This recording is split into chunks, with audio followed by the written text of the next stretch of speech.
यादव का भाजपा परिवार हवाई पट्टी बनी थी रसूलाबाद क्षेत्र में, एक बार केवल हवाई जहाज उतरा। सोचो बीजेपी के नकारात्मक राजनीति का दौर कि जो हवाई पट्टी रनवे बना रसूलाबाद में, उसमें केवल एक बार हवाई जहाज उतरा और हवाई जहाज दोबारा नहीं उतर पाया। इसी कन्नौज के बगल में गंगा के उस पार जो रनवे बनाया गया था डिफेंस के लिए, वो इसलिए बनाया था कि इमरजेंसी में अगर कभी जरूरत पड़ेगी तो यहाँ पर फौज को, एयरफोर्स को मौका मिलेगा अपने फाइटर प्लेन उतारने के लिए। और अभी कुछ दिन पहले आपने वो नजारा देखा होगा जिसमें हरक्यूलिस, सुकोई और तमाम एयरफोर्स के हवाई जहाज उस पर उतरे थे और उन्होंने अपनी एक्सरसाइज करके दिखाया था। ये गंगा पे पुल 8 लेन है और मुझे खुशी है इस बात की कि जिस समय ये पुल बन रहा था बहुत सारी और संस्थाओं के अधिकारी आकर के देखते थे कि आखिरकार बारिश में कैसे बन रहा है। अक्सर बारिश में काम रुक जाता था।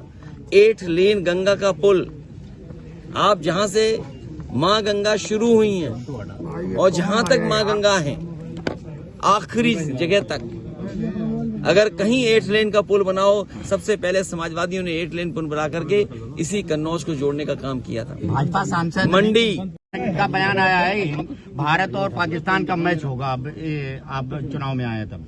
देखो पत्रकार भाइयों, न वो बॉल फेंक पाएंगे न बैट घुमा पाएंगे।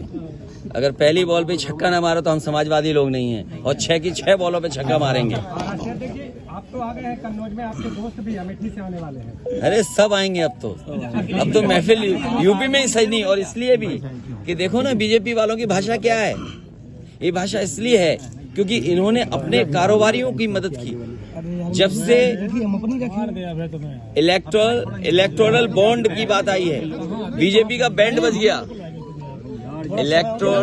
इलेक्टोरल बॉन्ड आने के बाद क्या इनका बैंड नहीं बज गया? इन्होंने अपने कारोबारियों की मदद की और उसी की वजह से ज्यादा मुनाफा कमाने दे रहे हैं। जो लोग ज्यादा मुनाफा कमाएंगे, जो कारोबारियों से चंदा वसूलेंगे, वो चंदा नहीं है, वो वसूली है। क्या उससे महंगाई नहीं बढ़ेगी? जो लोगों से इन्होंने चंदा वसूला के नाम पर वसूली की है, क्या उससे महंगाई नहीं है? और बेरोजगारी का जवाब क्या है?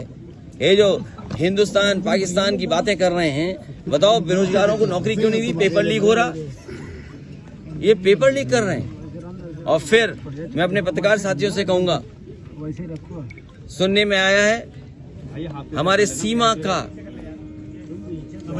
लेह लद्दाख के इलाके का एक सांसद भारतीय जनता पार्टी का, वो भारतीय जनता पार्टी छोड़ के जा रहा है। सोचिए आप, वहां आंदोलन कितने दिनों से चल रहा है। एक व्यक्ति और पूरे वहां के लोग 21 दिन वहां पर आंदोलन किए, भूखे प्यासे बैठे रहे, 21 दिन की भूख हड़ताल की। और रिजांगला जो हमारी पहचान थी हमारे फौजियों की, वो बताओ रिजांगला छीन ली।